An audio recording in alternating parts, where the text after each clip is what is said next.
Vir 'n drieslagsteek, jy het reg geraai, gaan ons die jaan 3 keer om die hekelnaald draai, voordat ons hom in die volgende steekie gaan insteek. En in 'n rykettingsteke gaan ons hom in die 6de kettingsteek vanaf die hekelnaald insteek. En 'n lus optrek en nou het ons 5 lusse op die hekelnaald.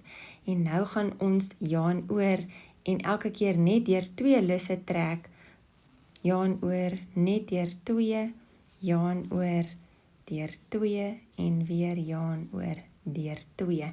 En daar het ons 'n drieslagsteek voltooi. 3 keer die jaan om die hekelnaald voordat ons hom in die volgende steekie insteek, gaan haal 'n lus, 5 lusse op die hekelnaald en dan werk jy hom af deur elke keer jaan oor en net deur 2 lusse te trek totdat daar net 1 lus oor is op jou hekelnaald. En daar is jou 2 drieslagsteek. Die draaiketting vir 'n drieslagsteek is 5 kettingsteke.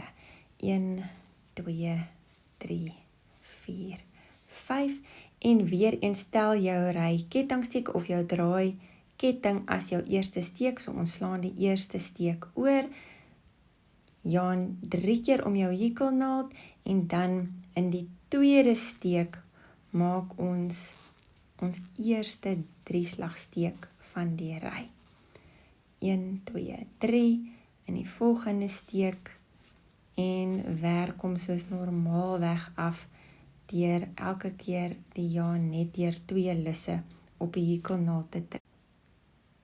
Onthou om ook aan die einde van jou ry nie daai draaiketting wat as 'n steek tel oor te slaan nie, so die laaste drieslagsteek van die ry word in die boonste ketting van die vorige ry se draaiketting gemaak en jy voltooi die drieslagsteek net soos normaalweg en dan het jy 'n volledige rytjie drieslagsteke voltooi.